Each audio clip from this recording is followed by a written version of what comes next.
I still think their intention was not necessarily malicious or rude, just to point out the irony in such an unfunny comic being so beloved and revered. However, the new series of videos extrapolated even further onto an examination of how Jim Davis must feel after so many years of being defined by his own artistic creation. Just like many people, Jim wanted to be revered for his vision and creativity, not necessarily a single man who only lives with his dog and inconsiderate cat. This is what the hour-long video was supposed to point out, the type of praise and adoration that an artist wishes to be known for, especially since the narrator in that video emphasizes that the characters in the comic can be replaced by anything and it still retains its value and wonder. The final version was truly the element that pushed it into the upper echelons of the ARG realm. This video, in my opinion, was meant to embellish the sad life that an artist might feel if his creation outshines and outlives him without the credit for the work being attributed to him. Garfield was the perfect comic strip to parody with this analysis of an artistic journey. The team behind the ARG did a wonderful job of satirizing the meta behind being an artist, as well as incorporating real people to further emphasize a way for the creator to improve his own perception of self-worth by comparing his sexual partner number with others. If many people also had 0 partners, his own perceived value would not be bad comparatively. But again, this is just my own thoughts. This could be much different for each person, and really it may not be what they meant for it. Nevertheless, this is a super fun ARG. Teletubbies updates. So this is not one of my favorites for a number of reasons, but before I go into them, let me explain what the gist of this ARG is. It starts out as a Twitter account that appears to be a fan-made account based on various Teletubbies facts. However, that's really just a title, and outside of the occasional image from one of the characters in the show, there is very little content about the show itself. Mostly it was just nonsensical posts, many of which were eventually deleted. The tweets began to take shape as a conversation held between himself, known as Dave, and his soon-to-be ex-wife Sharon, who ironically created her account on the same day as her husband. The messages between the two devolved from begging to absolute murderous lunacy. The Twitter account actually threatened other content creators on Twitter in their descent to help fuel the ARG. The story eventually moved to Dave murdering Sharon and her whole family. After this, the user claimed to murder and kidnap other people, seemingly gloating over his accomplishments on Twitter. Oftentimes, the user would reference Satan and cryptic messages like harvest time. At the time, this stirred up a lot of controversy due to its graphic nature. However, after people pointed out the glaring mistakes in the ARG's storyline and development, people lost interest. To me, this is an ARG that focused a little bit too much on shock value and not necessarily substance, mystery, or deeply thought out plot lines and elements. Maybe I just didn't pick up enough into it to read further between the lines, so maybe you can find this one better than I did. Nevertheless, this just wasn't one of my favorites. Forgotten languages. This entry is on the far opposite end of the spectrum compared to the previous entry. Forgotten Languages is an organization that communicates in their own language and has produced various highly thought out content on a plethora of subjects for over 10 years, complete with factual links for source material. The topics range from paranormal to spiritual to philosophical to political ideology and more. You can tell these works were meticulously created, and you can tell that time was spent on them. They also create pieces of music on YouTube with psychedelic and what looks to be highly advanced mathematical shapes, symbols, and designs. Although some of them feature different graphic visuals and others are simply completely different, like a decoding of Cassini discus, which could be a tool used in their communication. In a wonderful interview with the creator taken by Elder's Vault, he sums up the site here. Mission is to recover the small, suppressed amount of knowledge. Do you think that there is knowledge that isn't accessible on the internet from normal means? Oh, certainly. The amount of knowledge currently available on the internet is just a small fraction of the available written knowledge, as most of our information remains exclusively on paper in libraries, whether public, private, or personal. Our mission on ForgottenLanguages.com is to gain access to that knowledge and learn from it, grow, expand our horizons as a global race of people.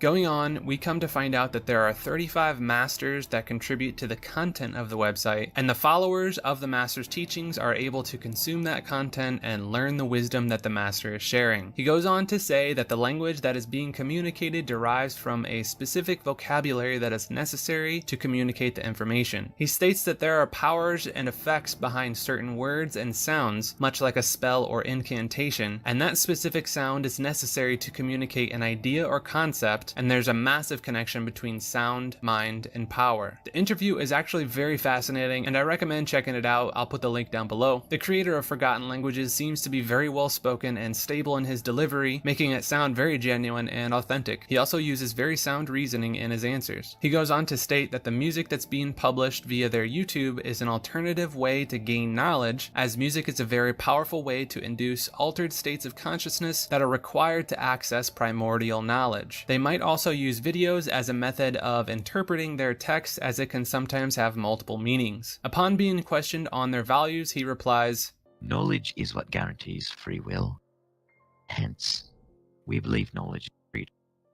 Knowledge comes in many ways of language. It is just but one. Depending on how knowledge is, you need to take one or another approach to access it. This also implies that there are other life forms, different biologies, and mental disease. And if you wish to share information, you need to fully understand those life forms, make them you. Elder questioned him about why information is being kept private via secretive languages, to which he replies, Simply because we believe the average person is not ready nor willing. Many of them would not be interested in hearing a single thing, as they most likely believe it to be falsities, non-truths, false statements, pointless in our modernized technological society, which is ever so creeping away from the deeper truths, meanings, truly means to be human. The creator later explains that languages simply don't have the capability to explain certain aspects of reality, and must evolve and adapt to further explain certain ideas and concepts. One language that can describe all elements of life is impossible. This was a great interview done by Elder's Vault, and it really adds to the validity and depth of this ARG. This is by far the most enjoyable ARG I've had the pleasure of researching. The amount of effort that's gone into this project is immense, with very little payoff monetarily, so there's obviously a reason to keep doing it. I'm very curious to see what the project leads to, and I'd love to learn more about it if it weren't hidden behind some cryptic wall. If any of you have any additional information about this one, whether it's positive or negative, please comment down below. I'd love to hear more about it. SVV. So these entries are getting more and more strange as we proceed, but I'll do my best to sum up what I'm taking from this particular ARG. The Kabbalistic SVV organization, or Soladitas Volteres Volantes, starts at the website humanisbeing.com, where one must apply to become a member. Upon application, you're subjected to a series of puzzles and trials in order to test your qualifications on whether or not you're applicable to their membership. In the FAQ page, they answer questions, but they raise more. While being compared to Cicada 3301, they state that they seek different qualifications and unique talents, exceptional imaginations, profound visions, and that their application process required certain spiritual praxis rather than cryptographic techniques. Tucked into the FAQ, we also learned that applicants are approved as members will receive Legion and Being/Becoming. And as one of the final questions, we see a series of numbers with no explanations behind it. All throughout the website, you can find a maze of different links with various symbols and different languages communicated. When you read between the lines throughout some of their pages, you find that the SVV was established to promote research, psychosocial analysis, hermetic initiation, and training on introspectral ability and temporal phenomena. When read further, you begin to see that this organization seems to be performing what they call psychial or neurotopographical cacophony, or what translates loosely to mental discord and chaos, in order to stimulate systematized energy stimulation to extract a form of energy from you. They say it might also be considered as psychic somatism or spells or verbal evocation. So this ARG is pretty interesting because it relies on both shock value with the idea of extracting power from individuals, but it also has a heavy veil of secrecy, exclusivity, and puzzle solving. There are many elements of religion as the root of the order based on the Kabbalistic rituals and meanings. This is definitely one of the more interesting, complex, and cryptic ARGs that allow people to dig as deep as they want and be rewarded for their efforts. Lucid Dream Project. So this ARG is one of the more eccentric and complex that I've come across so far, and I'm honestly not 100% sure I've found the exact ARG that this is in reference to. However, I do believe that the gist is the same within each of the lucid dreaming ARGs, which some have actually merged together. I've never experimented with lucid dreaming myself. I had an older mentor figure tell me about his experience with it, and he said it wasn't worth exploring, so I haven't dabbled into it. However, the long and short of lucid dreaming is the ability to control your dreams dreams while you're experiencing them. I've found a couple of ARGs that are supposed to take place within your dream, solving puzzles and seeking out various things while inside of your dream. When describing their system, they describe it as confusing, much like how you would feel during a dream. There is supposed to be a way to choose to explore this ARG further while lucid dreaming. I don't know exactly how this works. Perhaps there is a way you can tap into a specific dream similar to how you would join an online server in a game, or perhaps this functions like SCP where you log your lucid dreams and what comes about. This might be the case, as on various discords they have sections where you can submit your dreams and even receive approval from the higher ups. There's also people mentioning how experienced players can utilize their knowledge and barter with new players. I couldn't find any further information on these IRGs, but the premise seems fascinating, although a bit convoluted to the everyday person like me with little to no experience with lucid dreaming. Gunslinger Pro 2009.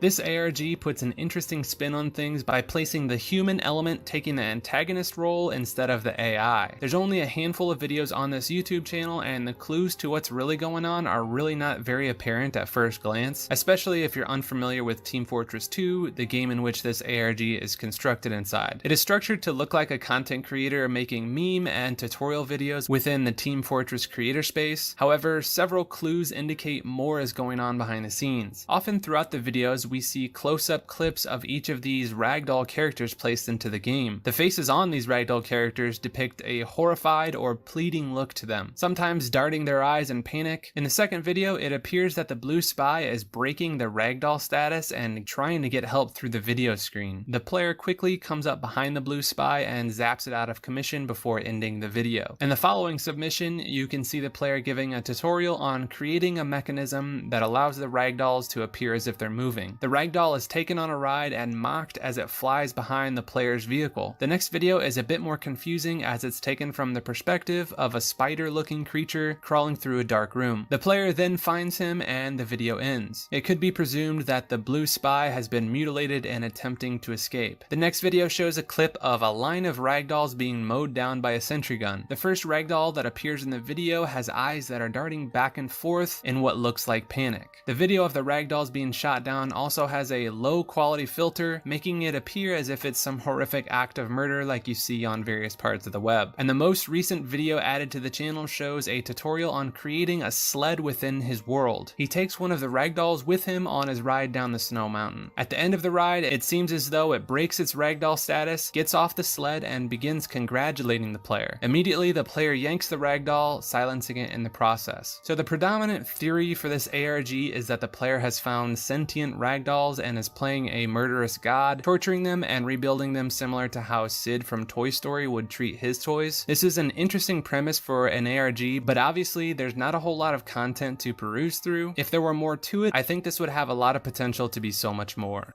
Found on the Tape. This is another ARG with an inconclusive finale from what I've seen. On this YouTube channel, we see only 3 videos of black and white, grainy filtered footage. We're not granted a whole lot of context, but a lot of imagery and codes can be seen throughout the footage. The first code seen has been deciphered, and it sends you to a link to download a game mod where you're stuck inside this filthy room. The only exit out of the room leads you to a jump scare from the ghostly face that was seen in one of the videos. And this face is also the represented image on this tier of the iceberg. There was an email found that had an autoresponder set up that featured the response, "I'm stuck," and it led you to a map download that featured a dark tunnel system that you were forced to crawl through. Again, your only option to escape would be to fall down a deep tunnel where you would presumably end your character's life. A hidden binary code eventually revealed another map download, which led to an even bigger tunnel map that was more elaborate and featured a finale where you were chased by a mysterious creature only to again die at the end of the map. The spinning triangle here in this video is thought to be another code that has yet to be deciphered, and there's been no further discoveries within this ARG, so we're forced to deduce our own meanings behind it. 2 of the most common theories are that this is a killer that's metaphorically being chased by the face of his victim, and the only way to escape the haunting is through facing a real-life white screen finale. Or another theory is that since the most recent video has the lowest number in its name, it could be the first canonically. This would place the tunnel system first and suggest that the story features someone lost in a tunnel, unable to escape. However, when he finally escaped, he's paranoid from the monster chasing him and begins filming everyone around him. Perhaps the monster that was chasing him even escaped. Hell. The website for this ARG has been taken down, but from the Wayback Machine, I can see that the website launched in 2017, and as of April this year, it's showing as being taken down. But here's what we're seeing from back in June 3rd of 2017. We're immediately greeted with a very crude, dark website with the word hell written at the top, and a blinking GIF with what looks like a young man with a number of blurred people walking behind him. Above him are the words enter and part 2. There's also a disclaimer at the bottom. If you don't belong here, or you don't know what you're doing here, it's recommended you exit now. Upon clicking enter, you're greeted with a gif of subtle waves and water that are being gently rained upon. The song Love Crime by Susie Sue starts playing, which if you're a boomer or out of touch like me, you will have never heard, but let me just say it's got a very melodic, haunting, and beautiful feeling and vibe. The song ends and then loops. When you click part 2 from the homepage, you are greeted with this creepy bunny mask, some strange and off-putting audio, and what looks to be a code. Both of these pages have a message that can be read in the inspect element part as well. Luckily, some clever Redditors were able to solve the code and translate it to read, "Do you take the plunge down the rabbit hole without knowing how deep it goes?" They were also able to find a hidden URL that was unable to be retrieved by the Wayback Machine, but the website displayed, "Congratulations, you have the actual answer to the entrance of part 2. It then gave us a code that we'd need and told us to proceed. When proceed is clicked, you're directed to a page that leads to a cryptic riddle of some kind. Unfortunately, this is where the trail went cold. I've joined a Discord server toward working the puzzle and reached out to the members for further information on this ARG, but unfortunately I haven't heard back from anybody yet. If I hear from anybody, I will circle back to this one on a future video, but for now it seems apparent that this ARG is officially over. Away Glitch Swan. Apparently this ARG was originally known as The 7, but in 2016 they changed their name to Away Glitch Swan, which is cleverly enough an anagram for the words always watching. This ARG consists of several YouTube channels that post a variety of different styles of videos. Some of them feature puzzles or some sort of symbolism. Many of the challenges can be solved using sonic visualizers, decoders, spectrograms, but from what I've read about this ARG's history, the majority of the puzzles have remained unsolved. On top of this, the channels are frequently setting their videos to private or outright deleting them. Their channels varied pretty drastically. One channel, entitled Away Glitch Swan Deceased, had only 3 videos, each titled Complex Puzzle. Another channel with the brackets saying G14 Classified featured videos that were definitely very different. Strange clips, many advocating for peace and kindness, acceptance of one another, although it featured several puzzle videos as well. We want you to be aware of the evil around you. The third and final channel I came across had brackets surrounding the words World Peace Project. This channel also featured various clips advocating acts of kindness and societal change. Each of the channels had cryptic about sections and very little view counts compared to many of the ARGs we've gone over. I could not find any real further findings on this ARG, but from what I've encountered, they seem to be pushing for social change, relying on religious and political situations and encounters. I found multiple articles and people claiming that this had an affiliation with Cicada 3301, but the official Away Glitch Swan channel has stated that they have nothing to do with them. ECVA. This ARG was made by the same writer and actor from Marble Hornets, which we covered all the way back in Tier 1. With that said, one might think that this could possibly be a sequel or follow-up to that series. However, there is not a direct antagonist, nor does it follow the same format of Marble Hornets. This ARG features a single YouTube channel with a number of videos dating back 4 years ago. The videos are comprised of animations, grainy film footage, and a variety of what looks like glitches, static, prompts, and logins. Much of it makes no sense on the surface. However, you can find what appears to be infomercials, recruitment videos, and a form of propaganda, many containing hidden messages and codes to the viewers. We see notes at the end of certain videos that provide us clues into the story behind the videos. Through these, we learn that it appears as though the uploader, who goes by the login S. Hawkins, is having lapses of memory, adding an even further cloudiness to its meaning. We come to find out that the user is investigating strange video broadcasts that are from what is presumed to be a dead television station called the ECVA network. Eventually, the broadcasts begin to target S. Hawkins directly, adding the potential for an antagonist to be introduced. The most recent video, uploaded 2 months ago, shows an animation and speaks about something called the Rot. It asks us if we wish to join it or destroy it. Then it promotes the new game Laos that is linked in the description. I took some time to play the game and it seemed to be a text-based choose-your-own-adventure style game. However, you're only able to select one of the given choices for the outcomes. It goes into a story about traveling down the rot and meeting some wicked creatures that invade your eye and force you to eventually take it out. After this story, you're given 3 different choices. However, I tried all 3 of them and they seem to all lead to the same outcome. I'm sure there's a whole lot more to this, but I found it interesting nevertheless. I might look further into this one day.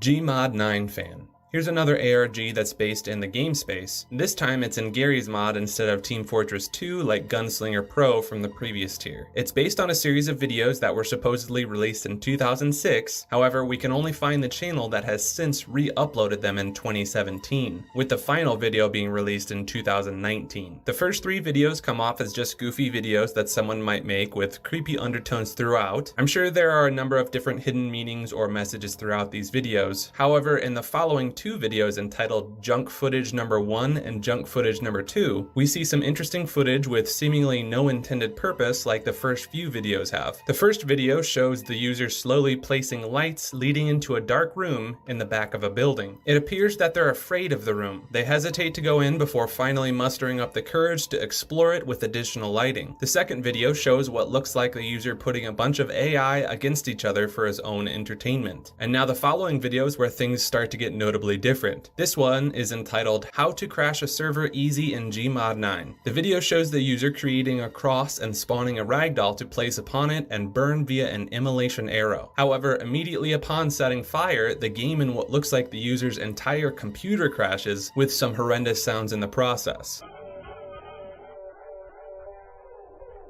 The following video shows another creepy video of another ragdoll exploding upon kicking a vending machine. Then it displays the ragdoll laying down with music and the screen fading out while breathing sounds can be heard.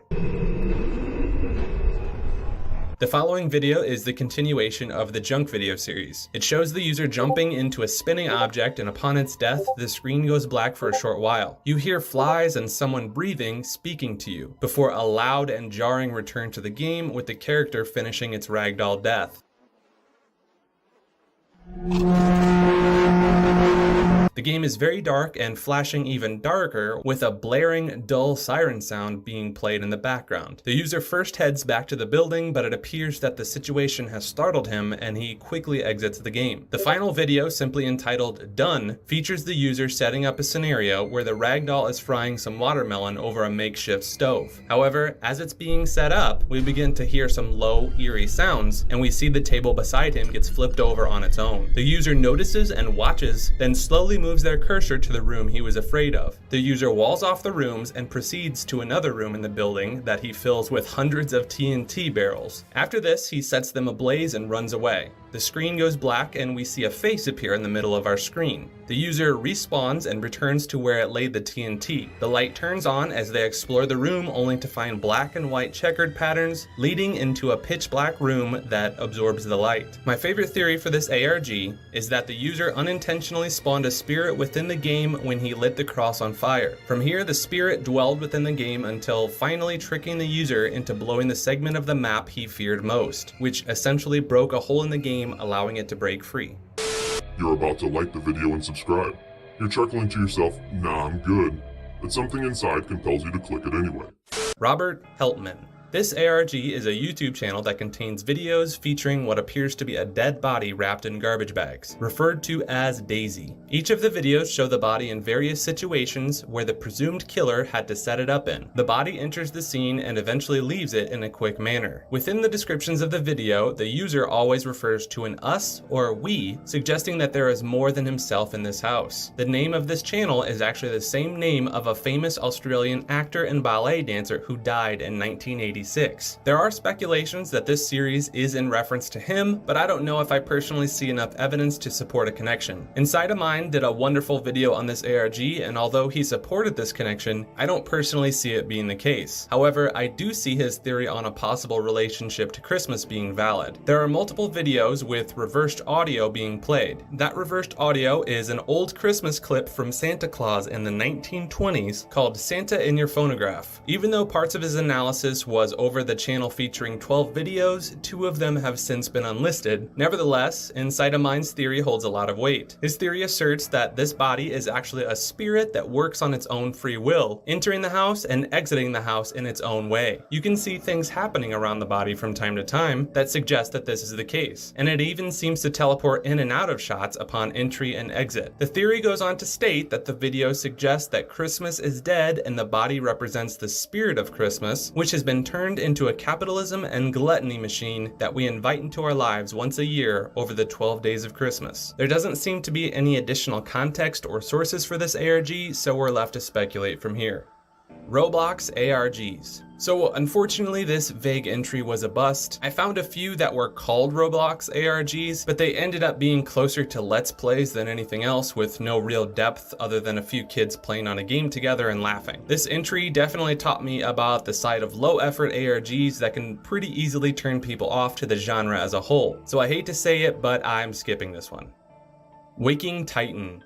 On the opposite end of the spectrum of effort and resources contributed towards an ARG, you have the appropriately named Waking Titan. This elaborate ARG involved many websites, radio stations, and call-in numbers throughout the world. It consisted of 6 different phases throughout 2 seasons lasting from May 2017 to July 2020. It was used in conjunction with 2 major updates to the game No Man's Sky. The creators of the ARG, Allison Smith, were able to use the game's massive universe as a platform for which they were able to explore some of the science fiction technologies that might be found in a game like No Man's Sky. However, instead of relying on the game itself, they created an entire universe of their own with dozens of different puzzles and events almost every single weekend for over 18 months. They had 16 radio stations around the world, dozens of websites, a variety of voicemails, NPCs, YouTube channels, forums, Discord servers, physical locations, and so much more being employed here. There was a number of advertisements on these radio stations that featured hidden messages leading to fictional company websites that were creating using fictional technologies. Hidden in these websites were codes to find additional clues that would lead to passwords that were used in unlocking the entire puzzle at large. This was an absolutely massive undertaking that would take hours to fully break down and to analyze. I'm linking an entire breakdown of all the puzzles that all culminated to the release of the 2 major updates for the game. It was incredibly brilliant marketing, and I hope that more companies choose to implement these things in the future. 70 Broad. What a treat this one was. The mind behind this ARG is quite brilliant in my opinion. Unfortunately, the videos for this YouTube are almost all privated, so we're only able to go off of existing videos documenting these ARGs. Luckily, Nightmind and Inside of Mind both did a number of videos on this, but Inside of Mind had a tremendously well-made video that explained this ARG quite extensively, and they even had an interview with the creator. I won't go as extensively into it as they did. Instead, I will wrap up the entire arc of the story at large. The 70 Broad channel started with one 9-year-old video that featured a child screaming at a camera. There was no other context to it really. Then many years later, the creator made a playlist titled Then, which consisted of videos that showed the past 2 years of his life. He also had a playlist titled Now with current videos, where we see a young man named George that was more or less admitting to murder on YouTube. However, he seemed to be panicking and unable to form much coherence. He would be back and forth in his mood and appearance regularly. He was struggling to deal with his situation and no longer wanted to live. He makes it through, but nevertheless, his life slowly goes to shambles around him over a period of time. Alongside the YouTube channel is his Twitter that is continuously talking to himself, occasionally even referring to the show itself in a fourth wall touch meta kind of way. It's almost as if the character was speaking to the creator of the show via social media. The show starts developing a bit of a following, and naturally people are beginning to question its legitimacy. This is when things get interesting. Instead of denying the allegation that it's fake, he admits it. You know, oh, this is so fake, oh, what's going on?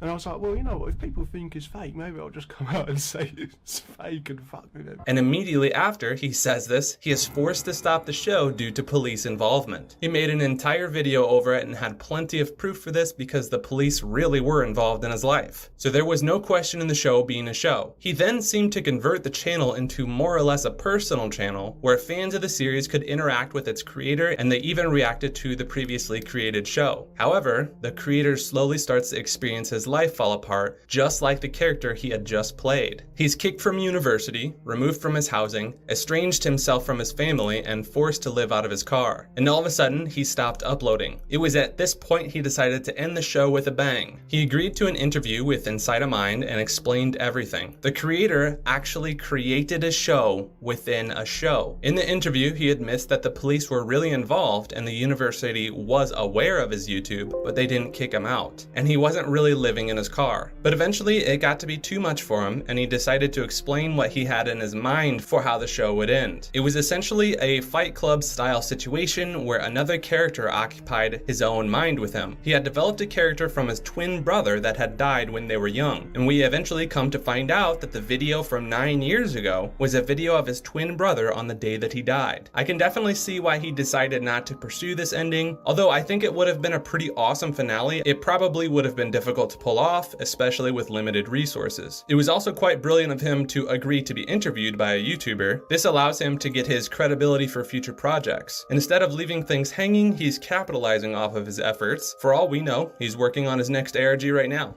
Junko Junsui. Widely considered one of the most controversial ARGs in existence, it started in June of 2009 as a simple Facebook account from a young, attractive woman. The account began sending mass friend requests to people. Upon their acceptance, the account would send a message saying, "We do not know one another, not yet. I feel people's ability to share and communicate. It is my effort to allocate my labor towards such people. I have talent that is empathy. Please forgive me for being general. There are reasons I am in some danger if I do not obscure all articulations or if I reveal too quickly. Justice is systematic and quickly here. Please be my friend. More revealing will take place soon. Blessed be, Junko." When people began communicating with the account, they would reveal that she was residing in Russia with her family. Members of an online forum, Unfiction, were eventually able to uncover that the woman was part of a sisterhood. Not long after this, another member of the claimed sisterhood, Dine, began speaking on the forum, aggressively condemning users for pretending to be her friend. However, this confused a lot of people solving the puzzle, as a character from the game was openly hostile towards people simply playing the game. Dine would eventually dox some of the more vocal players, revealing their real name on the forums, turning many of the players of the game away entirely. However, it didn't stop everybody. Shortly after this, Junko tweeted an advertisement for a biotech company, suggesting that herself and others like her possessed superior genetics and were sought to be harvested. The production value was very high for an ARG, and that was not unnoticed. They released another video with several coordinates and a secret message leading to a page that requested you search for particular phrases. You're then redirected to a fake Google page that had predetermined results, leading people to the next clues. Players would eventually find a lengthy livestream video of a woman stuck in a white room. It was then discovered that it was a group known as Alpha Center, and we were being requested to help Junko and others like her to escape from their capture. The issue was these terms Junsui and Alpha Center were also names for real organizations throughout the world that were being contacted and accusing people of kidnapping. There were multiple different groups of people attempting to solve these puzzles, and they were beginning to become hostile towards one another, even utilizing information that had been previously doxed by one of the ARG characters. After all this time and effort had been spent toward the ARG, it suddenly stopped and the user posting clues went silent. Then, after complete radio silence, a mobile app was released entitled Alpha Archive that continued the story of Junko Junsui. It had a chatbot that would give some clues and charge players for additional content, such as logins to falsified, heavy security websites. In addition to this, the app encouraged the downloading of additional executable files to view further content. Needless to say, this turned people off and made people heavily downvote and discourage other people from using the app. This eventually became a mess that the creators were unable to control. Eventually, one of the creators made an official post to say, "Although the creators may have gone too far, I think that it was a tremendously impactful ARG that really showed the potential dangers in the ARG realm." Jack Torrance. This interesting ARG was unique in that it directly involved one of the top content creators in the ARG genre, Nightmind. The creator of the ARG communicated with Nightmind indirectly as well as several of his viewers. It starts with a simple description of the original Jack Torrance YouTube that hosted the videos. These movies that were found in 10 rather large boxes at an estate sale for $5 a box. It was being held in a barn about 15 miles west of Austin, Texas. There were some old records, which we also bought, some rusted tools, tons of paint cans, various other bits of useless junk, and these boxes. The people running the estate sale didn't seem to know what they were, and they priced them for us on the spot. The films vary in formats ranging from 35mm stock reels to Betamax. Many of the films were damaged beyond repair, but we were trying our best to repair and clean them up. As we dig through the boxes, catalog, and digitize more videos and audio, we will post more. Many of the videos on the channel were supposed to be these old films that were restored, cleaned up, and posted publicly. However, some of the videos featured what looked to be the owner of the channel renovating a house. There were creepy shots occasionally within the videos, but nothing was too out of the norm or demanding of attention. Soon enough, the channel went cold. Nightmind had covered the channel in the past, but it had since fallen off his radar with its inactivity. And 2 years after the channel went cold, they randomly started a YouTube livestream simply titled Find Me. And here sparked the revival of the channel and a full-blown field investigation for Nightmind and his viewers. His team was able to communicate indirectly with the ARG creator through a series of cryptic messages, pictures of locations that were found and visited, and several drop point geocaches where items were left behind for Nightmind and other viewers to find and acquire. Communications were shared between Nightmind and Jack via uploaded videos going over the progress of the game and its findings. The ARG took a step deeper when several of the players of the ARG were identified via pictures of their homes being shared with Nightmind. I'm not sure it was a complete doxing, but shaking nonetheless. The involvement with Nightmind ended with a curse being cast upon him and the other players involved. However, he made a video where he cleansed the curse and all of the objects that were given to him through his involvement. You can definitely check out the Nightmind video as he'd obviously have the best vantage point on it. This seemed like a fun ARG. Nettlebrook. Nettlebrook, otherwise known as Echo Rose, has been one of the most widely known ARGs in social media. The focus of the game is around a psychic who experiences mysterious things around her. She lives in the aptly named town called Nettlebrook. It's an ARG that follows an incredible number of different people and social media accounts, including YouTube. The entire game happens all around the town where strange things seem to be happening. And you can't talk about Nettlebrook without a notable mention of Echo Rose. This is the name of the main character, and she is a psychic living in this town. Through her YouTube channel, she exposes some of the secrets of the town she lives in and reveals more and more about what's been going on in her new hometown. Echo is in her 20s and a dropout from New York who has moved to this small town for a new way of life. She is an astrologer, psychic, empath, fashion icon with a goofy yet lovable personality and fondness for vibrant wigs and White Claw. Echo Rose, who has decided to move to this small town, feeling lonely, a bit out of place, she started vlogging on her new YouTube channel, telling viewers about what she had experienced and taking them along on solving the mysteries of the town. Meanwhile, people around the town started to make it known that she is not welcome around there, except for a few fellow YouTubers calling themselves Zipper Films, who wound up experiencing their own paranormal activity. Echo Rose's videos are littered with clues for investigators to spore over. They include binary code, curiously placed glitches, and objects with deeper meanings. Archimedes. This is an indie horror game. After installing the game, an old operating system starts to run, and a strange man asks for your help as you start to discover alarming secrets behind the game. You will be required to interact outside of the game with instances ranging from stenography and cryptography to real-world geographical puzzles and use of various external applications. The deeper you go, the more frightening and personal it will become. The operating system, called ARC, looks like a lousy old Windows between 3.1 and 95. A shortcut to an Explorer, a start menu, a clock in the bottom right, and an instant messaging window opens. First, contact with the person who claims to have uploaded the operating system. We have to answer him, but the sentences are pre-written and we just press the keys on the keyboard without any control over our answers. After a few exchanges, we open the internet browser, and that's where it all gets dirty. By searching the documents on the operating system, you will find clues that will take you to an expedition of the 50s in a remote corner, the coordinates of which will have to be found on Google Maps. The operating system starts to glitch out, sizzling MP3 files, incomplete newspaper articles, the stranger with whom we chat with is caught up with an internal crisis, millennial viruses that infest our computers, and more. It ends with an email of instructions on how to get the first disturbing images. The investigations are ultimately very linear, which expect you to follow a track which is difficult to lose anyway. Classic GM videos.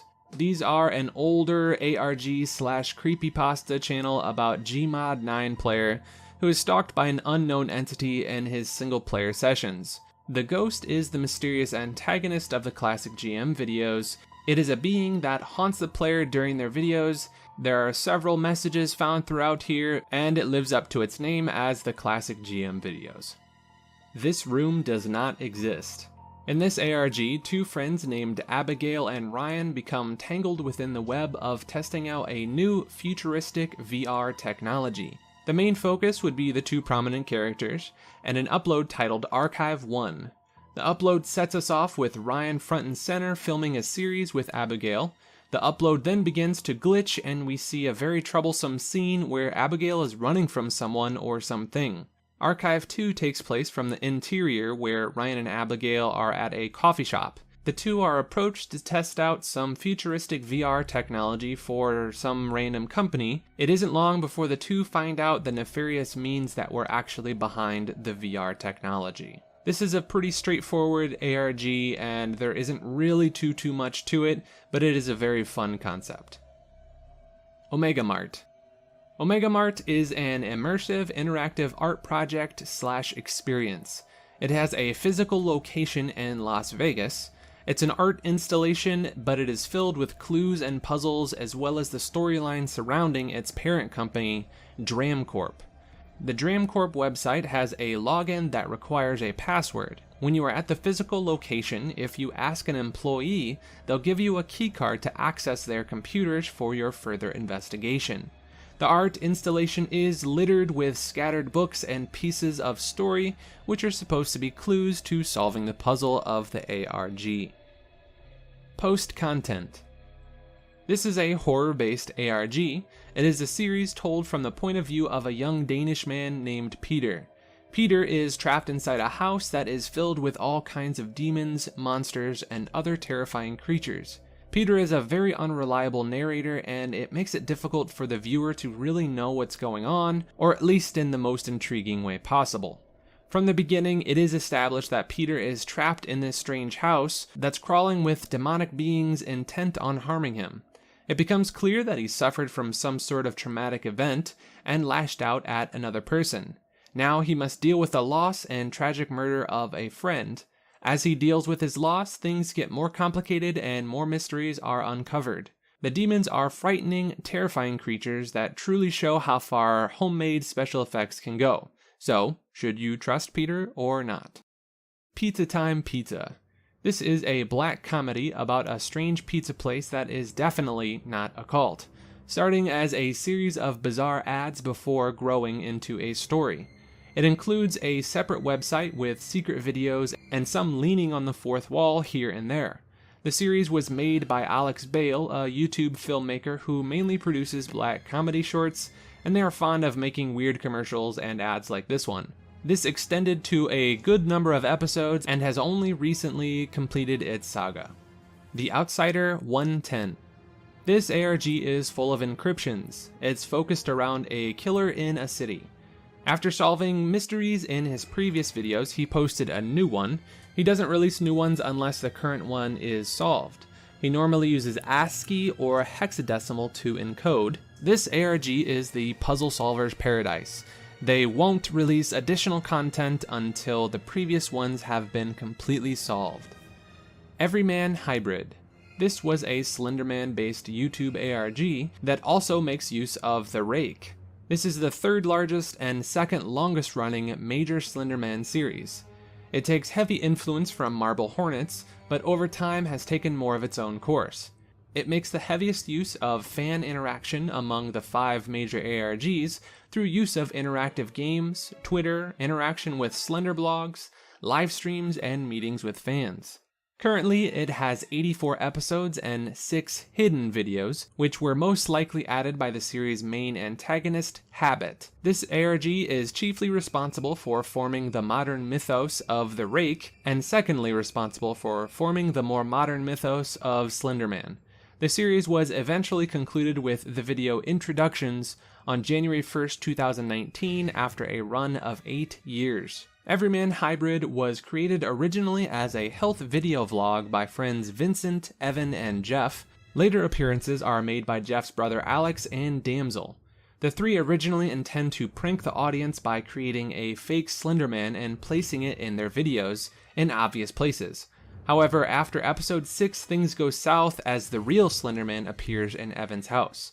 The videos since that initial sighting record the friends' attempts to unravel a mystery concerning their pasts. An unknown puppeteer known as Habit, Slenderman, the Rake, and viewers in which they are all involved in ways they do not understand. The series also makes reference to House of Leaves, Marble Hornets, Tribe 12, and a few other Slenderman vlogs. What is assumed to be Habit posts videos on the EMH channel that the characters are seemingly unable to see. They make heavy use of distortion as influenced by Marble Hornets when in the vicinity of Slenderman.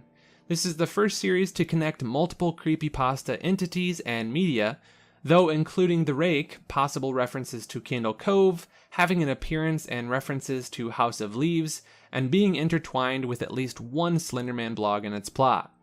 Fan interaction is also important, with several videos posted by fans being crucial to the storyline. T1WRE3. The videos on this channel show short, dark animations of a character who identifies himself as No Name and communicates by text. The characters make several puzzles and send several download folders. Using encryption and analysis to figure out puzzle passwords, you could manage to open them and get one to open that has a Minecraft map. Playing this map, it is discovered that No Name is the pseudonym of an American named John, who allegedly killed his sister by burning down their house. Experiencing Joy. This is an ARG about a cult, a planet that does not exist, and an Orwellian dystopia. The video describes an island off the coast of India. It was part of a chain of islands called Cameron Isles that was completely untouched by any industrial revolution because it was protected by the Indian government. They live primitively without any interaction from the outside world and without any of the technological advancements. The rest of the world had discovered Cameron Isle itself as the largest of the chain and was well known to be inhabited. It was discovered that it was much smaller and was overlooked in 1980. An aerial survey was conducted that showed another isle to be covered in a thick forest with dozens of unexplored ruins. People had planned to go there and explore a Lustre Isle, but a tragic event ensured no one would venture to this island again. Caring is a YouTube-based ARG developed by Josh Spokins and Derek Colorbarge. It was created to help people in a form of self-help. Caring's first video was released in 2015. The videos are released intermittently with ambient sounds as the main notable detail, as well as clues and details all over the videos to be de-encrypted and explain a story. The videos are said to connect to each other, telling the story of life experiences.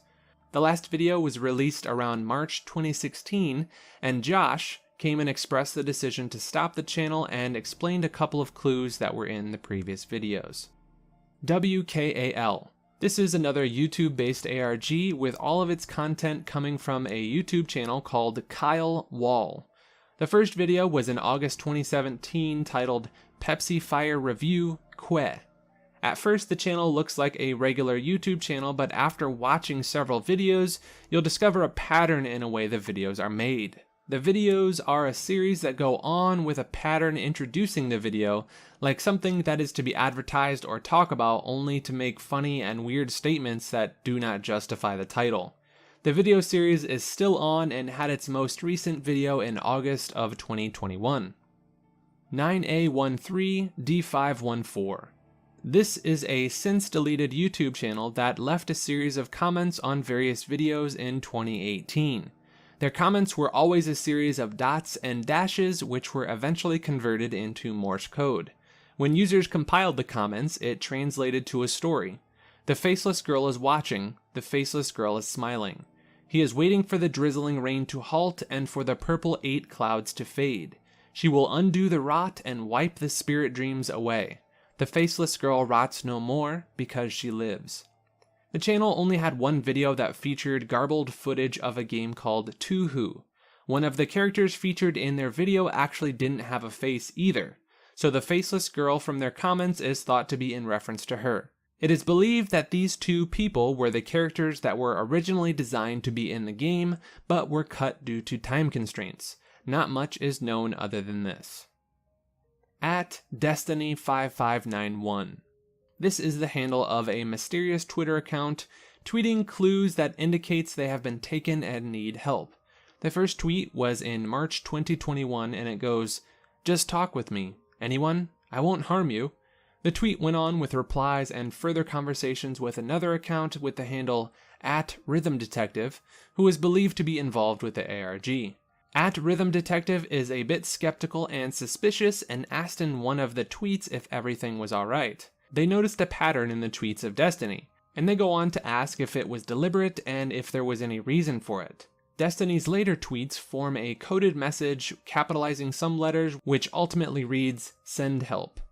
@RhythmDetective then replies with a tweet saying, "Are you in danger, Destiny?" Destiny kept tweeting and is apparently still captive and has a lot of other accounts engaging and inquiring if they are safe. His tweet from July read, "I lost count of the days for a while. I don't go to the cafeteria with the others. I stay in my room and eat. It's not bad though. They give me what I like. Brownies, I think they're called. I don't always get them though. Sometimes rice. Or soup. I don't like the pills though." Mysterious tweets from this account are still going on, and last tweet at the time was made in the 16th of August, which read, "Counting, counting, counting the days, last to first, as I await my name." Mr. Scientist 17. This is a YouTube channel which has the first video in February of 2021, and they have about 5 videos on their channel, and one is set to premiere in September of 2021. There's quite a bit of decoding that is involved in each of their videos. The first video is titled with a series of zeros and ones, and it shows a black screen with white base64 text which translates to "The end of the world is near," with an image flashed within which appears to be the picture of the Chernobyl disaster. The video series goes on with a lot of decoding to be done using various number bases to decrypt the messages. At the end of the released videos, the collective idea from the decoded video is that the world would likely end on February 26th, 2023. Tawnia. This YouTube-based ARG features obscure videos with codes included in them, spliced with videos of a guy in an apartment who sounds like he's in pretty bad shape. Its first video was on November 2017 titled "They Tried That," and it had this description. The video series goes on like this with a pattern of disturbing videos with descriptions filled with misspelled words that are to be decoded for understanding. The majority of the interactive elements are the decoding of the messages that are seen in the descriptions and the titles of the videos. And unfortunately, many of the videos have since been made private, making the solving of this ARG difficult, if not impossible. And for the purple 8 clouds to fade. She will undo the rot and wipe the spirit dreams away.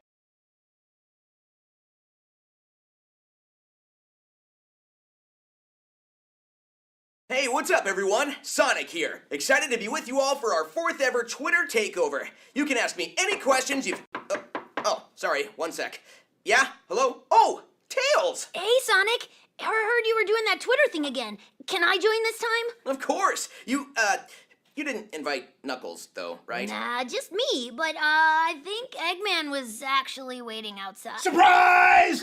You didn't think you could host another one of these without me around, did you, Sonic? Oh, and I brought a friend! I'm still not your friend, Doctor. I just felt this Twitter takeover could use a little help from the ultimate life form. Well, it's a bit crowded in here now, but we'll make this work. Tweet us your questions today on Twitter with the hashtag AskSonic, and you might get a special response from us. Wait, Why is it hashtag Ask Sonic?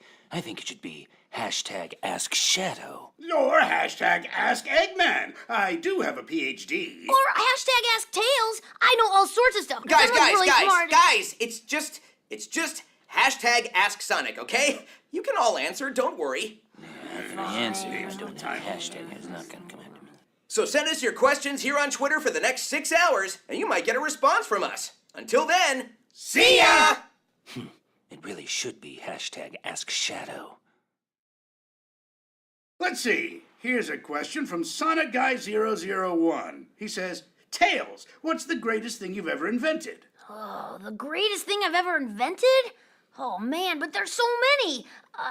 Maybe the tornado? No, maybe Miles Electric? Miles Electric? Oh, that little translator pad you keep with you? Yeah, or wait, I know, maybe the Sea Fox. None of these are really that impressive, in my opinion. I've never even heard of the Sea Fox. Oh, right, we hadn't really met you yet. Yeah, Game Gear days, my dude.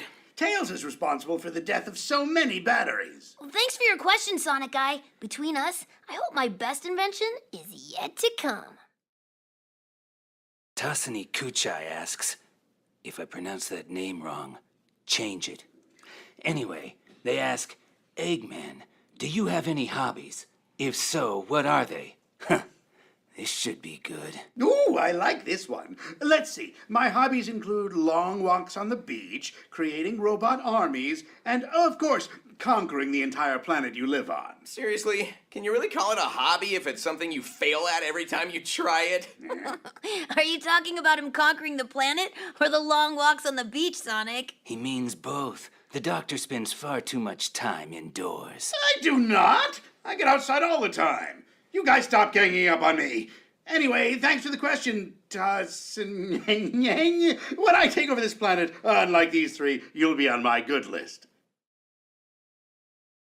Hope I'm pronouncing this right. Lovey Dovey asks, Hey guys, hope you're all having a nice day. To Sonic, if you were to list everything you like about your little buddy Tails, what would it be? Aw, this one's about me? Well, let's see. Tails is awesome for a ton of reasons, but I'll list the big ones. He's always there for me when I need him. And Sure. Just like that time you were sent in a capsule that exploded from the space colony arc, right?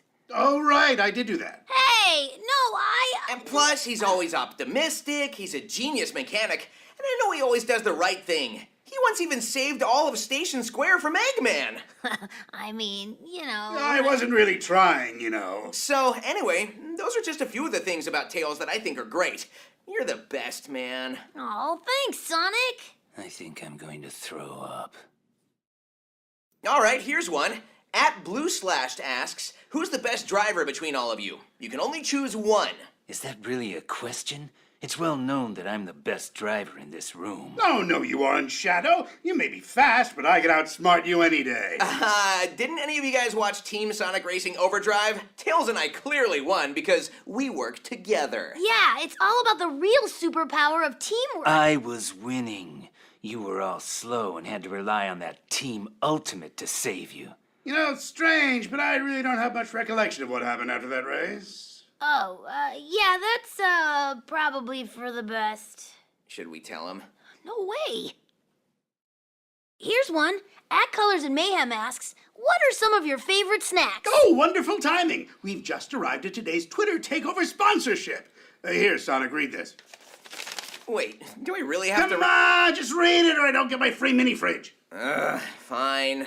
This Twitter takeover is brought to you by Chaos Cola, the official cola of Chow Races and Chow Karate worldwide. Crack open a relatively chilled Chaos Cola today. Personally, I like their mint juice drinks better. You're all such corporate sellouts. I say support indie drinks. There's nothing cooler than supporting the little guy. Gerard the Completionist asks, Hey guys, huge fan. All hail Shadow. Oh, yeah. I like this guy already. Shadow, let me finish, please. What is your ideal chili dog? Does Eggman's have egg on top? Plain dog, hot chili, and cheese. Easy answer. I mostly give my chili dogs to Sonic, but I think I get the same thing he does. First, bonus points for showing me the respect I deserve, Completionist. Second, I add peppers and even more cheese than Sonic, just to prove I'm better than him. Mine would have 3 eggs on top, all with little Eggman faces. Hey, Eggman, check this out. I was searching this dude, and he's got a band called Big Bad Bosses with you in it. What? That can't be right. My musical career is kept remarkably secret. Oh, wow, there's a whole Eggman song and everything. If you'll excuse us, Gerard, we're about to watch this video and laugh profusely at Eggman. Thanks for the great question. Evil Antho asks, "Hi guys, question for your glorious egg-shaped mad genius." You know what? I think we're just gonna throw this one out. Hey, give me that. Let's see. They want to know if I secretly keep a Chow garden in my evil lair.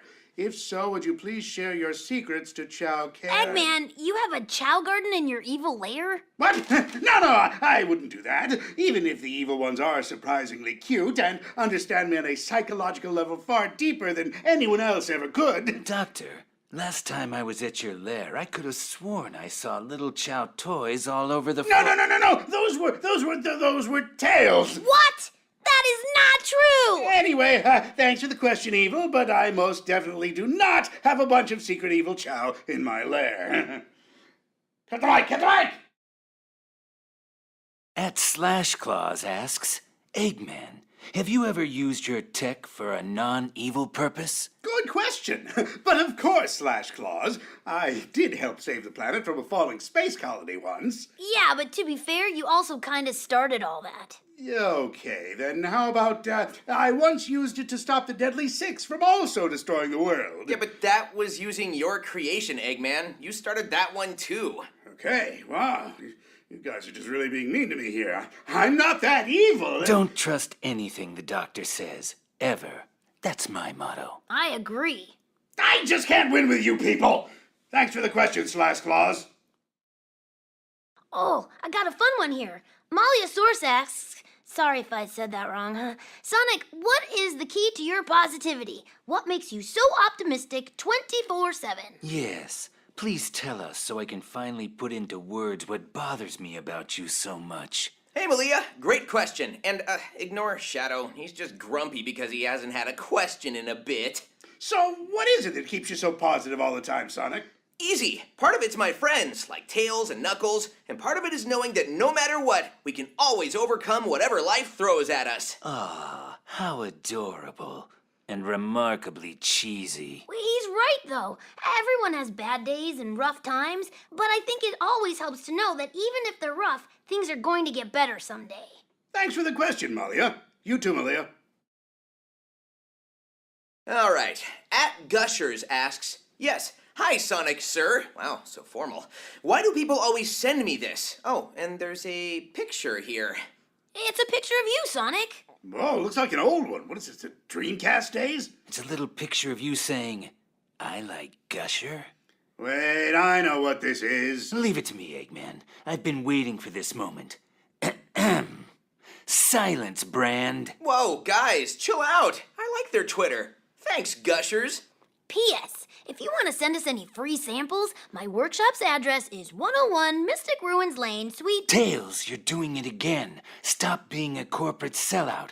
Listen, Gushers, if you send any samples out, you send them straight to me.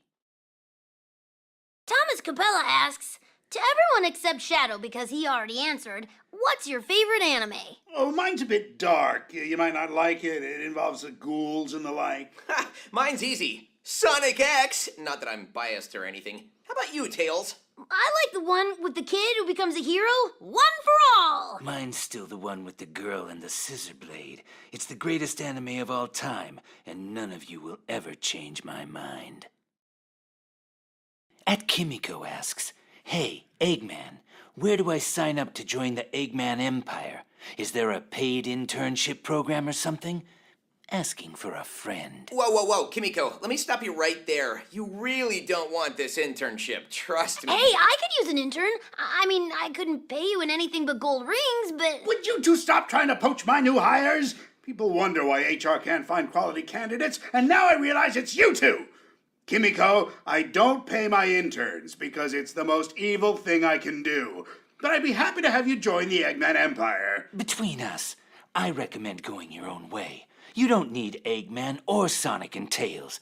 Trust only yourself. Exactly. Trust yourself to ignore Shadow and follow me. Welcome aboard. Hey, Eggman, what's that one? Let's see. Sonic Raykai asks, for your Spanish fans, could you four please sing the Macarena? Wait, you guys sang last time? I mean, yeah, a little bit. You have no proof I sang anything. Well, they soon will. Aight, let's do it. Hey,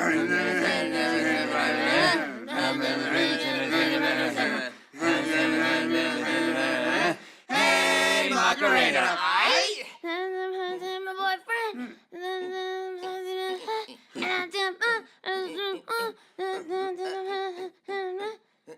Aight, Macarena!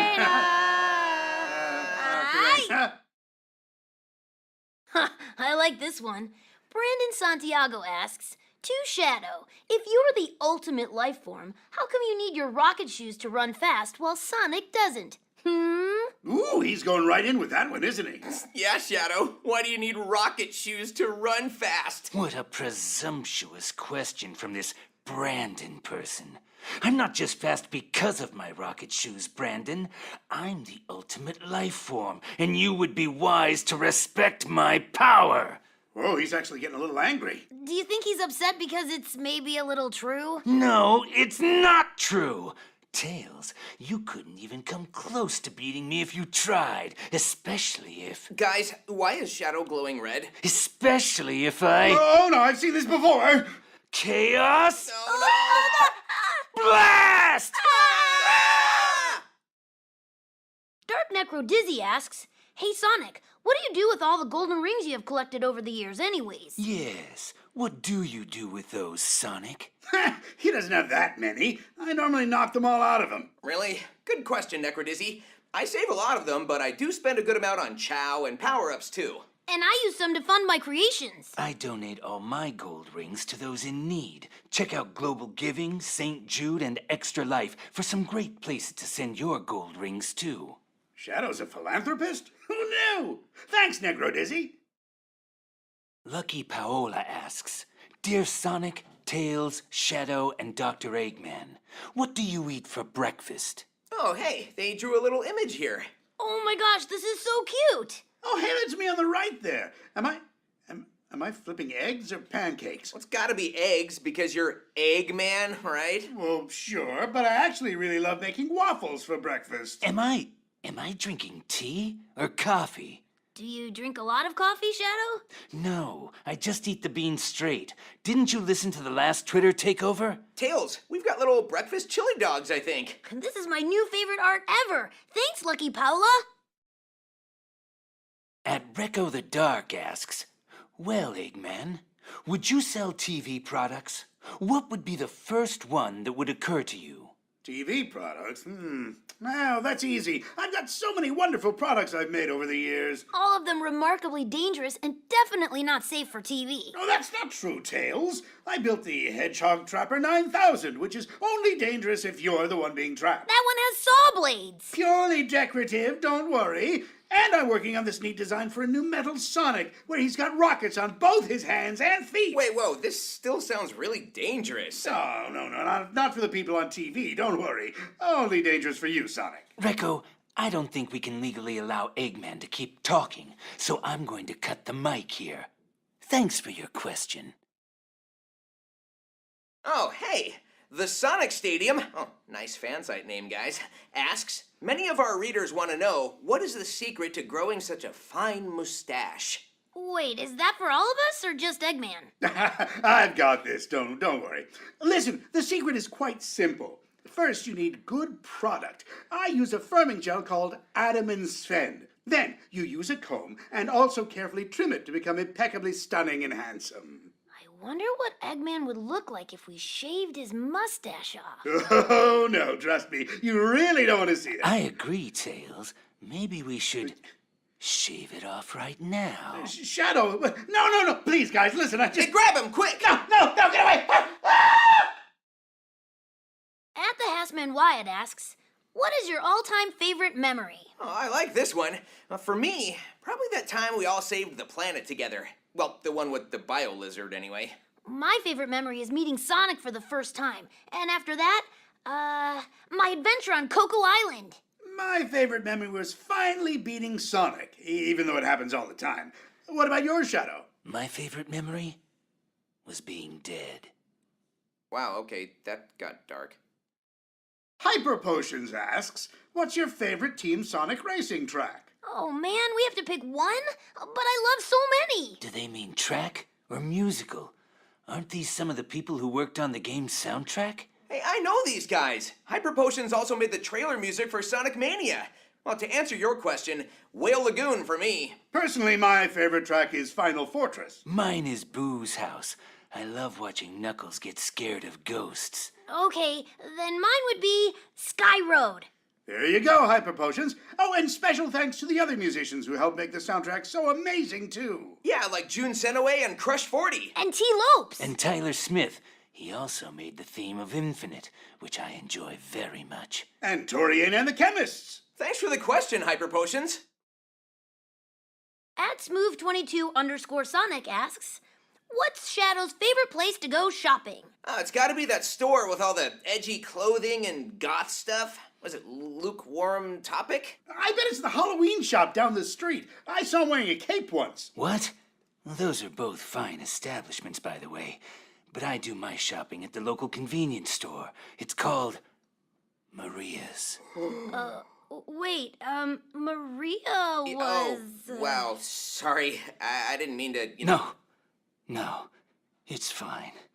As long as I can keep supporting some Maria out there in the world, I at least feel like I'm making it a better place. This question turned out to be quite the emotional roller coaster. Thanks, Move22.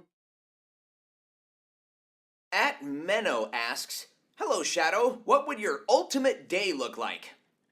Dear Diary, today I brooded and brooded some more, and then raised some chow. Hey, that's not bad, Tails. Quiet, Fox. My ultimate day would consist of a nice 2 handfuls of coffee beans in the morning, followed by a playthrough of the world's greatest video game... Sonic Boom Rise of Lyric? No, Shadow the Hedgehog. Probably should have seen that one coming. Then I head outside to do mysterious things, like saving people in need at the last moment, or picking up cool dark clothing that I'll never wear. And then after that? Finally, I head home and put on a good movie, like Chow in Space 3, which features me. It's much better than Chow in Space 2. Yeah, thanks for the question, Menno. Wait, I'm not done yet. Barry Kramer, at Razadoop, asks, you guys are in the business of moving quickly. What's the best way to keep your shoes on? Laces, hook and loop fasteners, or, other? Thanks. Good question, Barry. Personally, I'm all about the buckle. Had it since the classic days. Other. I don't really need a buckle. My shoes were specially designed and fit my feet perfectly, no matter how fast I'm going. I actually don't use one either, but I totally modified my shoes a bit so they're a perfect fit too. I don't do much running. A genius like me can conquer the world from the comfort of his own chair. Thanks for the question, Barry, and hope your next project comes out amazing. At Jade Ultra asks, where do you guys see yourself in the future? Oh, that's easy. Sitting atop my mechanical throne, ruling the world. Also an easy answer, stopping Eggman from whatever plan he thinks he can pull off, and spending some more time on Twitter when I can. I'd like to create more inventions that could support everyone. I'd like to open up a cat orphanage someday for all the stray cats of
Funny! Oh yeah, yeah. Oh yeah, yeah, yeah.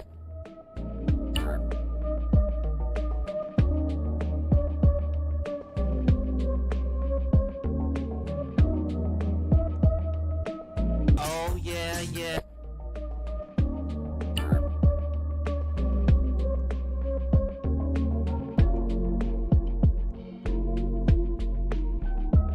Oh yeah, yeah.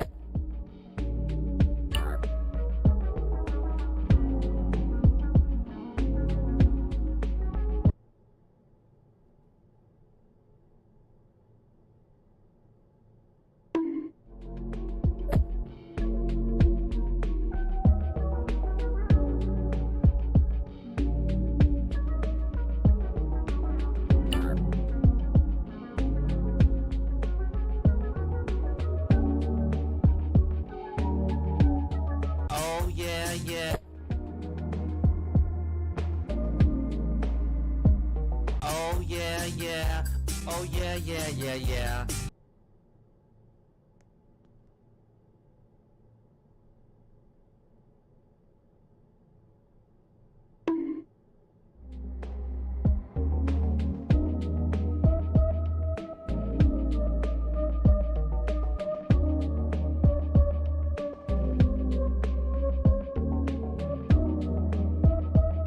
Oh yeah, yeah. Oh. Oh yeah. Oh yeah, yeah. Oh yeah, yeah, yeah, yeah. Oh yeah, yeah. Oh yeah, yeah, yeah, yeah.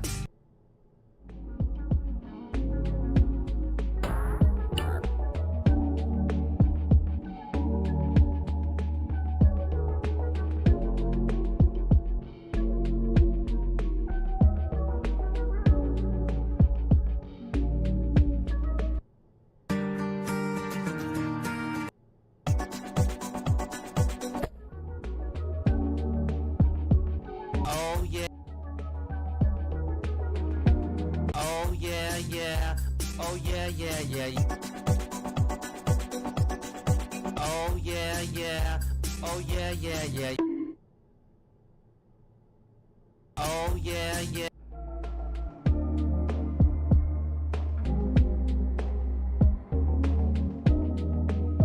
Oh yeah, yeah. Oh yeah, yeah, yeah. Oh yeah, yeah. Oh yeah, yeah, yeah.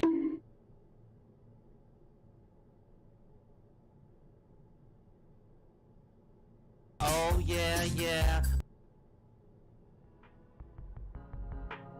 Oh yeah, yeah.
Oh yeah, yeah.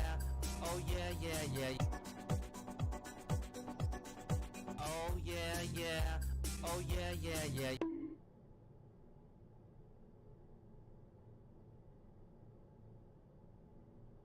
Oh yeah, yeah. Oh yeah, yeah, yeah.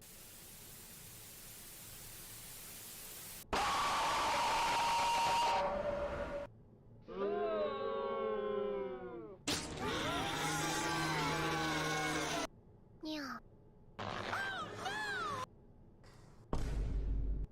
What?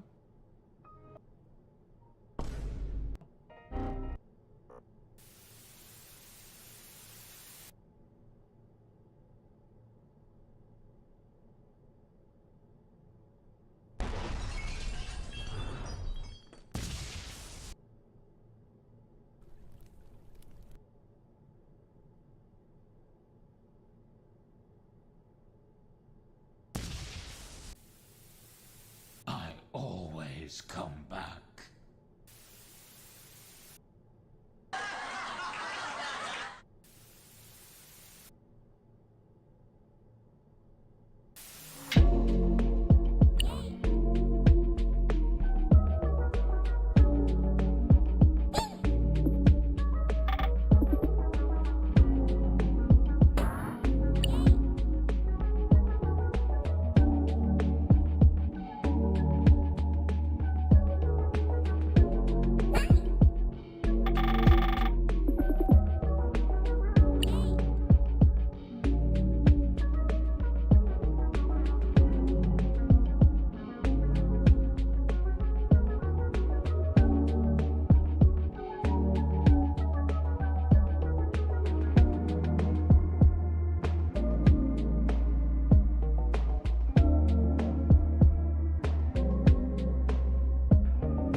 Crazy Daddy.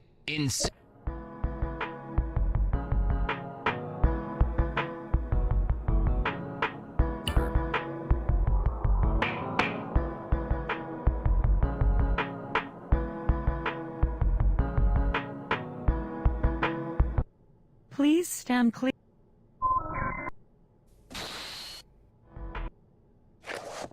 Come on!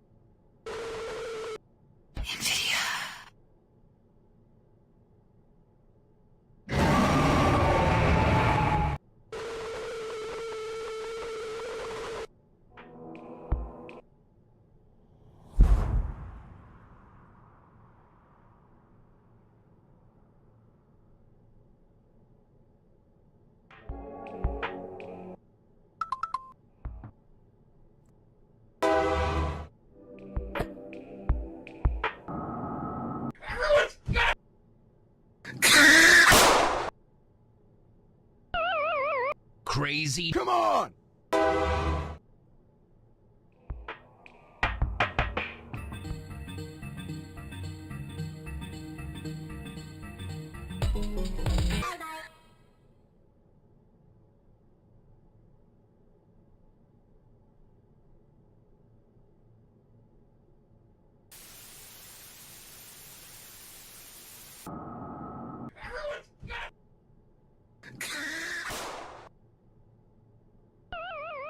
Crazy. Come on!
Oh no!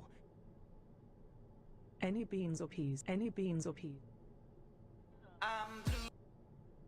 Hamburger.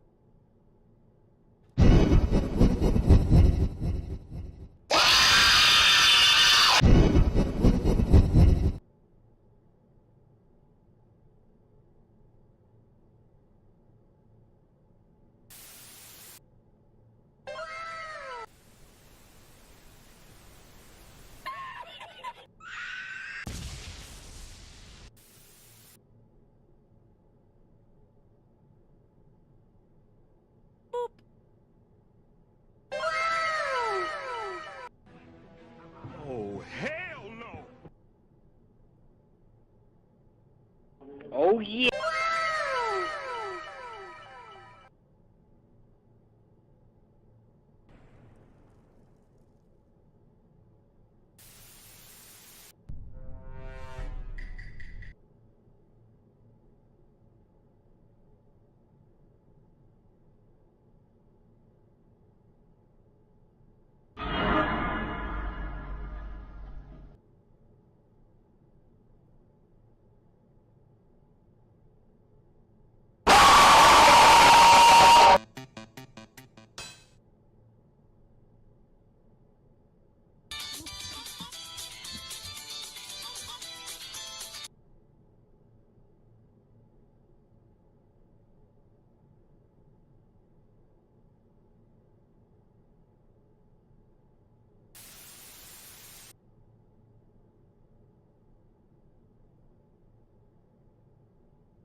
Crazy. Come on!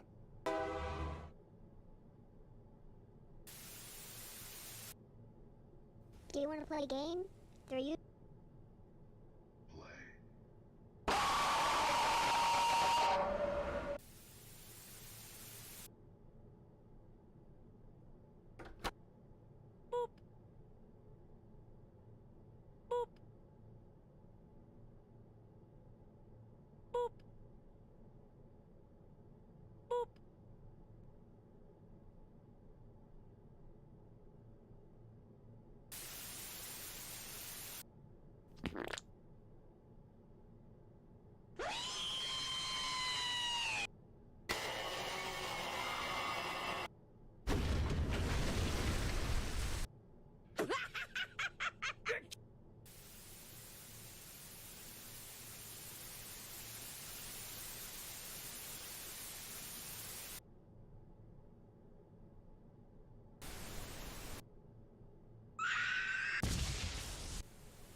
Hi.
So long, Bowser.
of the world, so they have a place to stay. Wait, really? What? I have a soft spot for adorable little kittens. Don't judge me. So judged. At Gotta Post Fast asks, well, yeah, that's a reference. Hey, Tails, you probably get this a lot, but what does the fox say? Hey, Sonic, are the lawyers gonna get angry if I sing the song and stuff? Yeah, probably. You just have to come up with something else real fast. What are you two whispering about? Nothing. The fox says, I've gotta fly high. Wait, that's just your theme song from Sonic So Adventure. I can reach the highest of all the heavens. Nice save, bud. I'm very, very confused by all this. Thank you, Gotta Post Fast. Next question. Ashley Chan 456 asks, I've got a question to ask all of you. Seeing that summer is nearly upon us, I've gotta ask, what's your ideal summer vacation? For me, a nice, beautiful beach, a palm tree or two, an umbrella to block out the sun, a boombox to play some tunes. A motorized surfboard so I can splash water all over Sonic on accident, then go out of control and try to rescue a big owl guy. I almost feel like we've done this before. My ideal summer vacation is a trip to somewhere dark and spooky. I might invite Rouge or Omega to join me. Mine would be at my evil lair, surrounded by my own creations, watching as my minions conquer and capture all the little animals of the forest and turn them into more robots. Wait, can I change my answer? Instead, Nope, I'd we're like... out of time. Thanks, Ashley, and hope you have a great summer too. AOL919 Owie91 asks, how many chili dogs could a hedgehog eat if a hedgehog could eat chili dogs? Let me get this straight.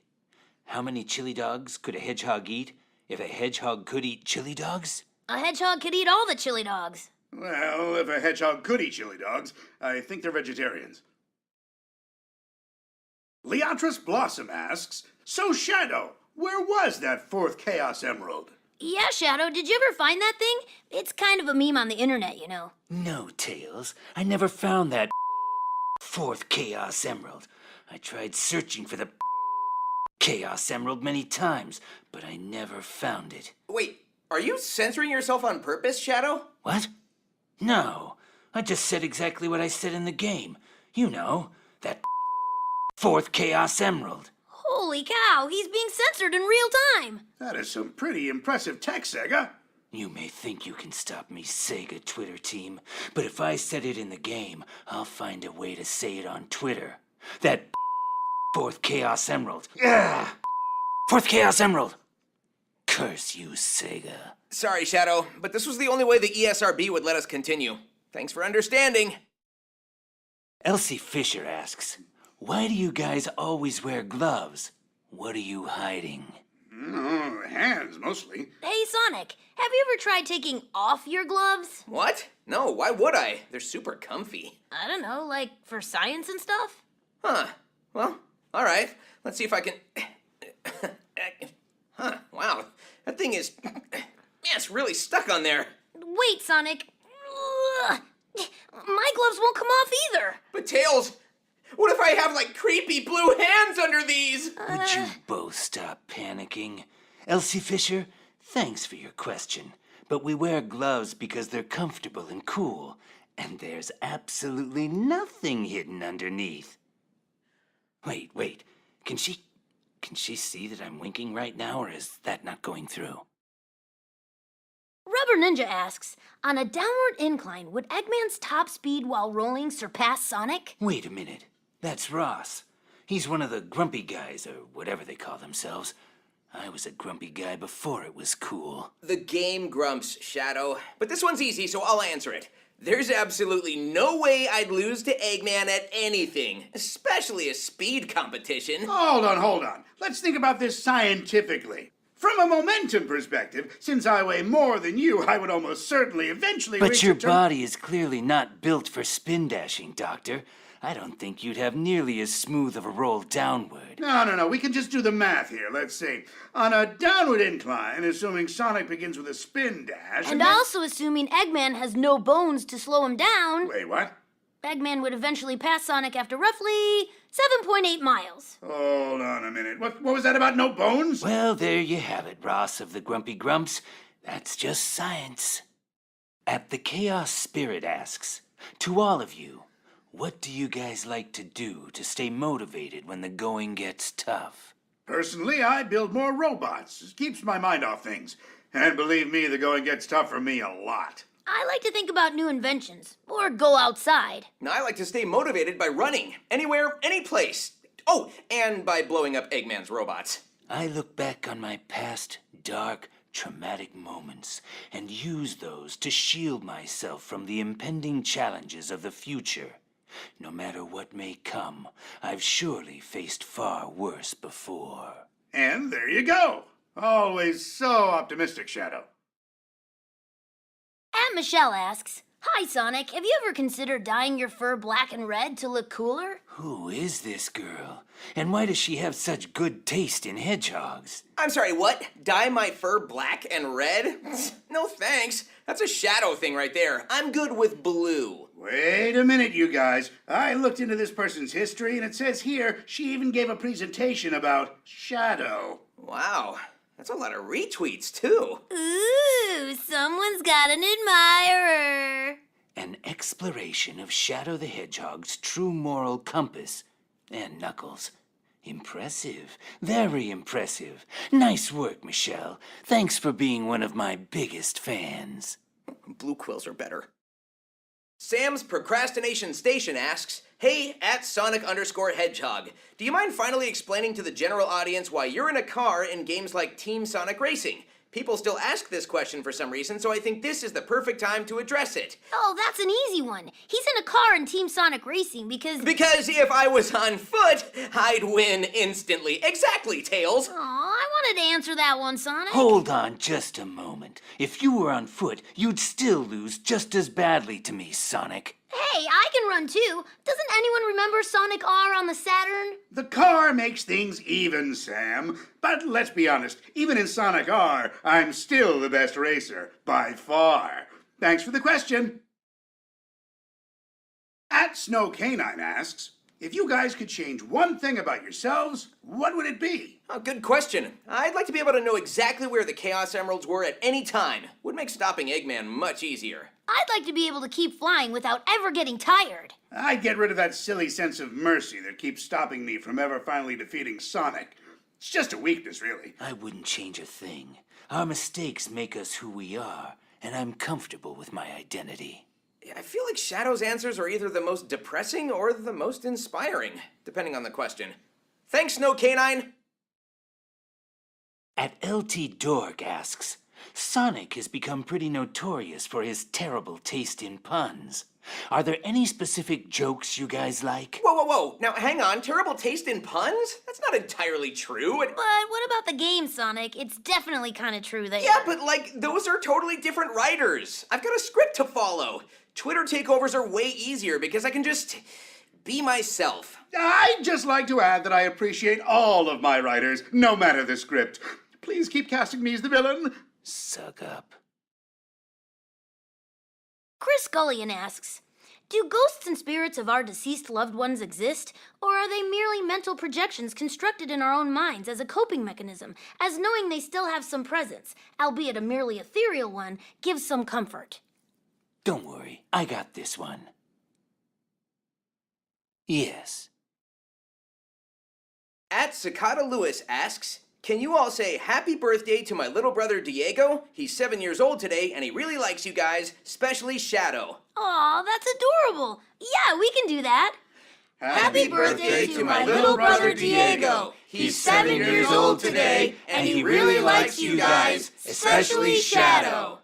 To Diego, one of my ultimate fans, happy 7th birthday. Thanks for being a good brother, Cicada Lewis. At the Mind Manor asks, Dr. Eggman, how long did it take for you to come up with a plan of luring Sonic and company into a false sense of security by joining the Twitter takeover? Good question, Mind Manor.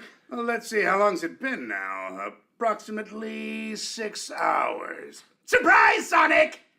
Oh, if you're talking about the traps you placed, I already disarmed all of those. What? And the robots you were trying to hide above us were all destroyed when I used Chaos Blast earlier. How? And we totally had Knuckles trash your lair while we were doing this. Actually, this was just a plan to get you away from your base, Eggman. Are you kidding me? No! This is not okay! Well, all's well that ends well. Let's keep the questions going.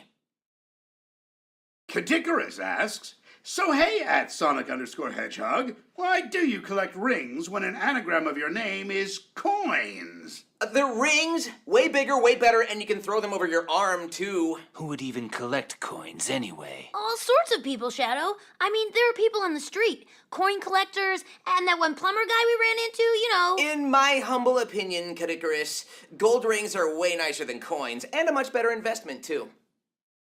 Ooh, listen to this one, guys. From @LisaMello. An innocent question for Sonic, if he doesn't mind. I have read in a book that it is confirmed by the Sonic team that Sonic has feelings for Amy, but he's too nervous to admit it. So is that true? Also, have this very quick doodle of Amy I made. Oh my. Is that true, Sonic? What? Amy? Why are you guys asking me this all of a sudden? Hey, the fans just want to know. And you did say they could ask you anything. Well, listen, I don't really feel comfortable talking about that on Twitter right now. Are you afraid, Sonic? Are you running away from your feelings now, too? I just really don't want to. I'll be right back. Wow, he's not normally like that. Well, one thing's for sure now, the Son Amy fans are gonna go nuts. Ego Raptor asks, Sonic, have you and Tails just straight up forgotten how evil Robotnik is? I find it very disturbing to see y'all pal around with this joker. You know, it's a fair point that Eggman is pretty evil sometimes. And he has tried to ruin our lives on multiple occasions. And risked the lives of the entire planet. But he's more like a lovable kind of bad guy, you know? There's just something about him. Well, that, and he just shows up uninvited all the time. Dear Aaron Hansen, interesting question.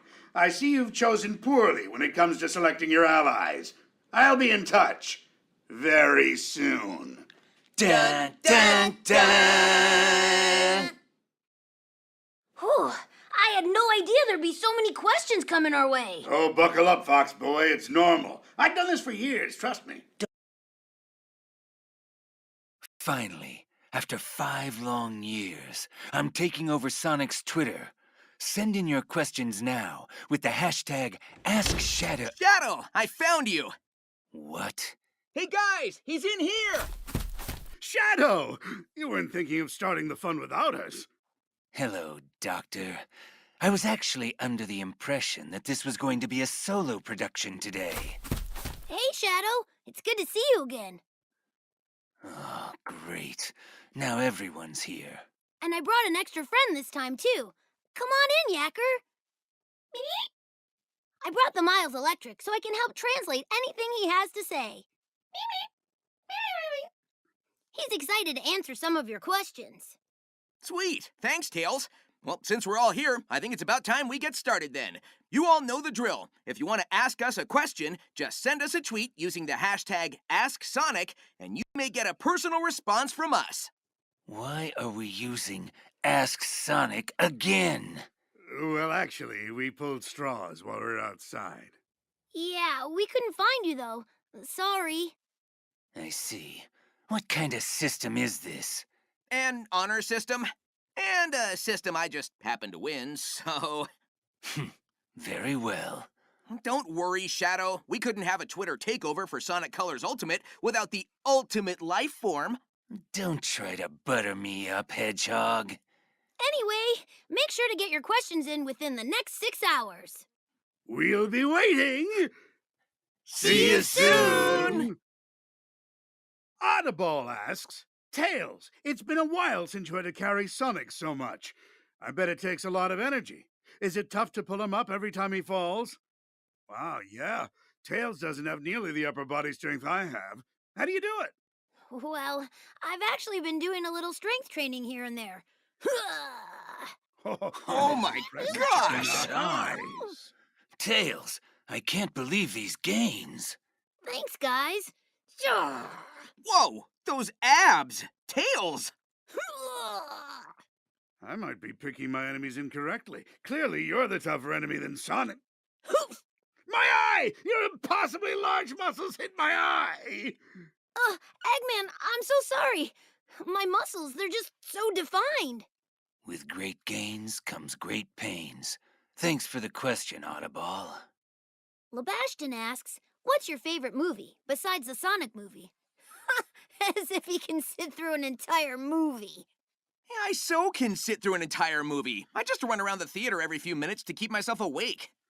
Wouldn't you miss crucial parts of the film, leaving all the time? I'm the fastest thing alive. I make it back in no time flat. Don't miss a thing. So what's your favorite movie, then?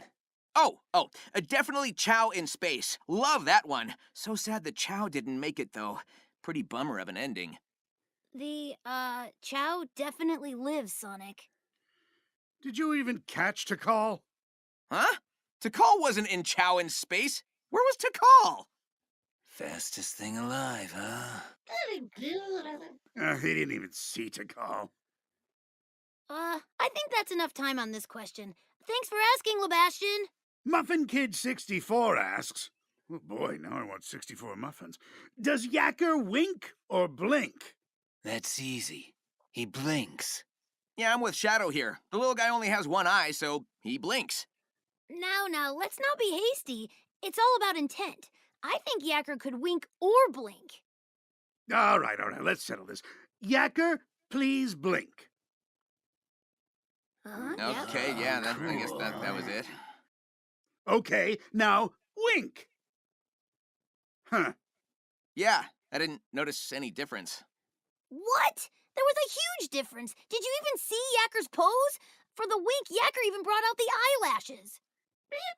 Okay, he's going to do it again. Watch. Yeah, that was totally different. Yeah, I liked his, tentacle flourish that time. See, guys? It pays to be observant. Great job, Yacker. Absolutely nothing was different. But Muffin Kid 64, thanks for the question.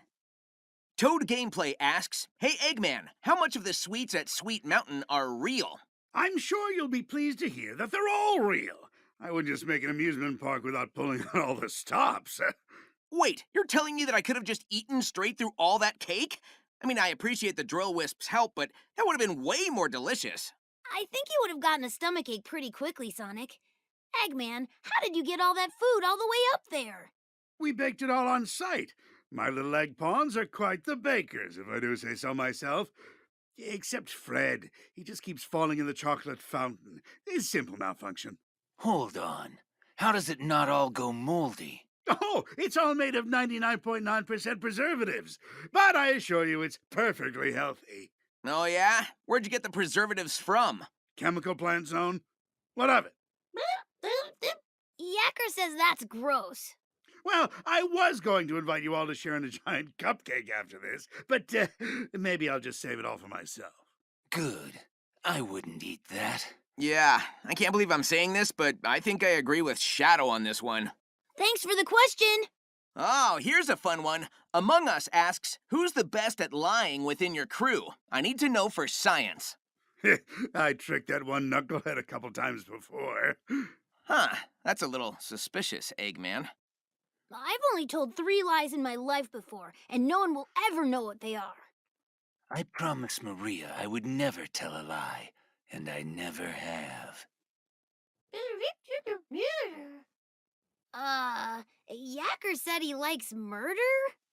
Whoa, wait, what? Yeah, he's saying that he downed someone in an electric room at Tropical Resort and then hopped into a vent. Ugh, that's pretty messed up, even for my standards. Well, I believe we all know what needs to be done. Ooh, can I push the button this time? It's kind of cool to not be the one getting sent out into space for once. Sure, Sonic, go ahead.